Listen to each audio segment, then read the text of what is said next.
Welcome, I'm Monique, and in this series of the MPW Spiritual Journey channel, we are talking to established psychics, mediums, and other spiritual practitioners about those first few years on their journey.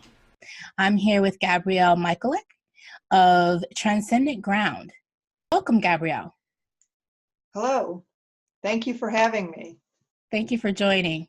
Before we begin, can you tell everyone a little bit about what you do and your specialty? Well, I am a psychic medium, so I give mediumship and psychic readings Okay. in person and via Skype and over the telephone. Oh, great. I also do platform demonstrations and work at events and parties. Okay. I am a trained teacher of meditation and a teacher of dream work. So I work with people in those two areas. Fantastic. And I'm also a spiritual mentor for those who are asking some of the bigger questions in life. Fantastic. Thank you. That's great. And in that first part of your journey, when you were first getting started, can you talk a little bit about where you were at mentally, physically, some of the things that kind of put you on the journey? Well, I've always been psychic. I know you hear that a lot, but really as a child, I saw ghosts. I saw angels. I communicated with angels. They communicated with me.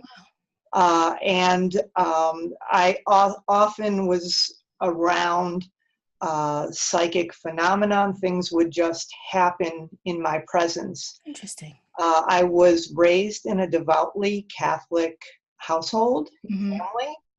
And a number of my relatives were nuns and priests. Okay. And as a child, I would tell my mother I wanted to be a nun, and she would say, "No, you don't." And now I realize what I really wanted was a closer bond with the divine. That makes sense. And so when I was an adolescent, I was coming to grips with the fact that I'm gay. Okay. And things were really kind of tense in my life, very tense. Yeah.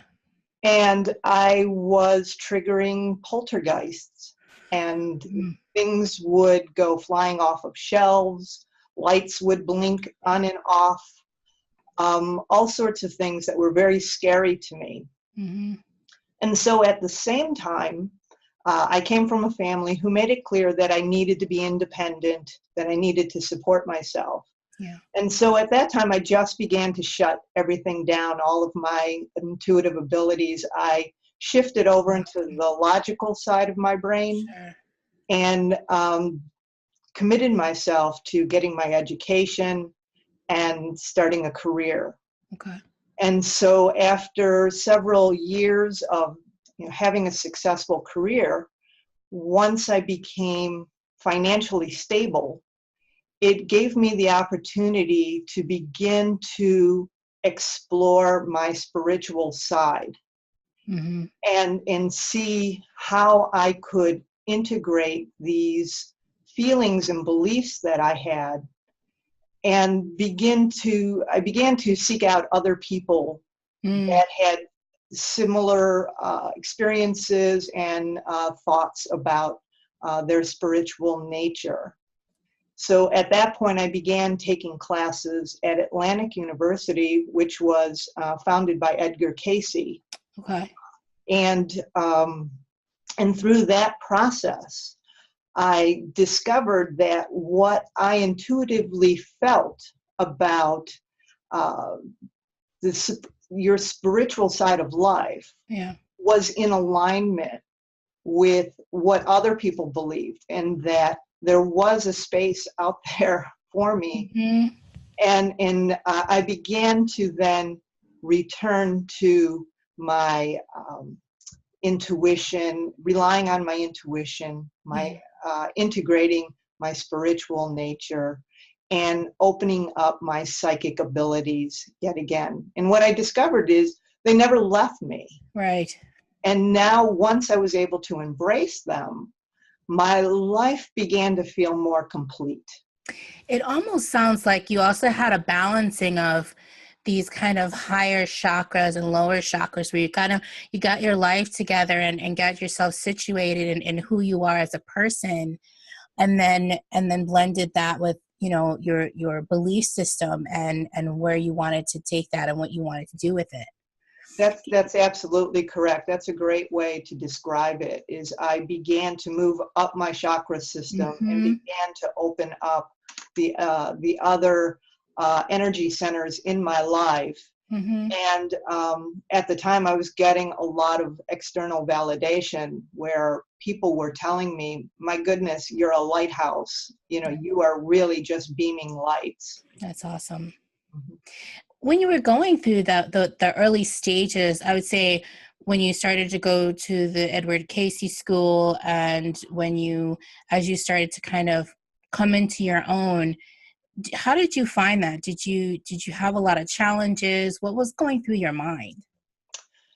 Well, you know, what was happening was that my personality was beginning to change. I was shifting away from being in a sense of competition with Mm, others because I was working in a highly competitive space. okay. And I began to think, I no longer need to compete with people, but really my reason for being here, my mission in life, is about helping others, supporting others, and finding ways I could be of service so that other people could begin to self-actualize Mm-hmm. and come into their own. And so I felt that my experiences could be of help to others by serving as a guide. That's fantastic. It feels like too that validation you got from others, and helping others could have helped you to keep moving forward and to not give up. Did you find that is true? And what kind of obstacles did you run into? Yeah, that's absolutely true. And some of the obstacles I felt, well, of course, we are always our own biggest obstacle. Yeah. And, you know, sort of self-doubt, you know, do I really have these abilities? You know, it seems so easy for me. Why is it so easy that I can do this? You know, it mustn't be true. Right. And then, and so learning that, what I learned was that when you are in your zone, when you are doing the things you are meant to do, Mm-hmm. they are easy for you. And so once I began to accept that about myself, I realized that that was a sign that Yeah. I'm actually doing the right thing, that I'm doing that thing that I was meant to do. Right. Another Everything lines obstacle, up. another obstacle, of course, is always revealing yourself to others. Yeah. And I continue to work in one of the leading engineering universities in the world, Okay. where I'm surrounded by very logical people, scientists, where you Mm-hmm. need to prove everything. And so revealing this part of myself Yeah. was a very slow process Sure. because you have to trust yourself Mm-hmm. and you have to trust the people around you that Right. they are going to accept you. And those who won't accept you, well, you probably don't need in your life anyway. Right. And so, yeah, it almost felt like kind of coming out of the closet a second time. Right. And it was actually harder to come out of. Really? Oh, absolutely. Wow. It was so much easier to tell people, hey, I'm gay. And everybody's like, oh, yeah, I've got a brother, I've got, you know, a cousin, and I'm fine Okay. with that.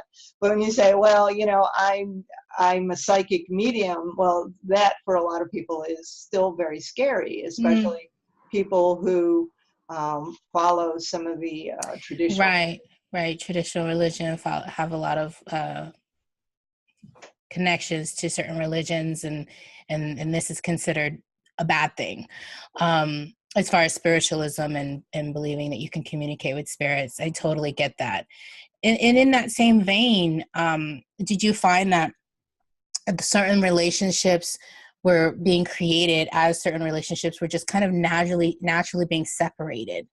And so Yes. you in this creating of a new personality, you're also creating a new environment for yourself, and then you kind of the people that are around you as well. Correct? Is that correct?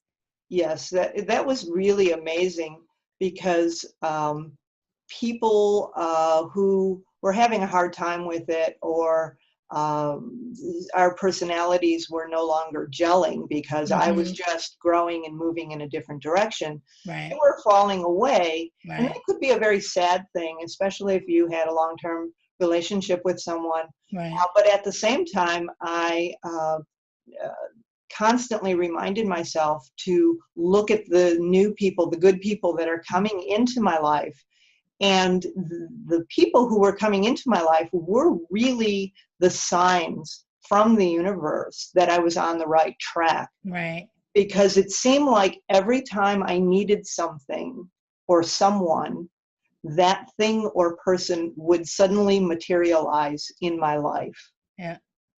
That And, makes sense. and it was like, if you allow your soul to cry out to the universe, help me, inspire me, Mm-hmm. guide me, the universe will respond and provide that. And I discovered that time and time again. Yeah. I would definitely have to agree. Now, in those early years, some people don't have the same, no one has the same experiences. It's all very subjective.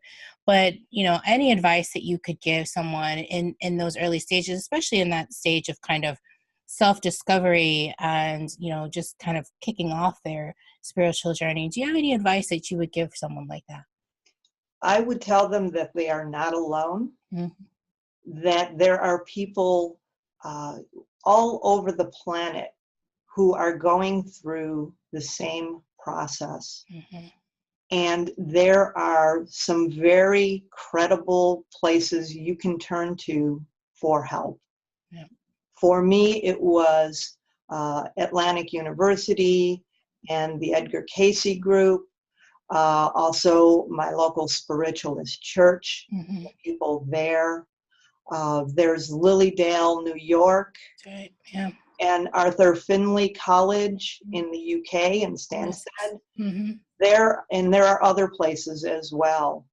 And there you will find like-minded people, Yeah. and trust that there are other people out there who can help you and support you, and to look for the cheerleaders in your life. That's right. Try to not pay attention to the people who maybe doubt you or are less supportive in your life. That's great. Thank you so much for sharing your journey with me and everyone listening. So, Gabrielle, if someone wanted to reach out to you for services, how could they do that? Well, they could visit my website. It's www.transcendentground.com. And let me spell that for you a second, Right. because that's kind of a long word.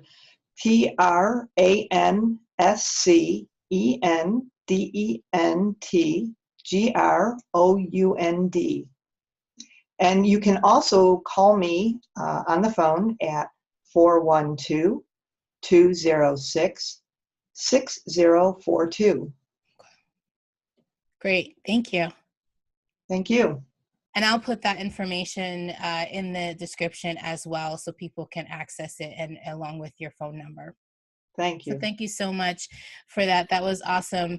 And for those watching, if you enjoyed this video, please like and subscribe.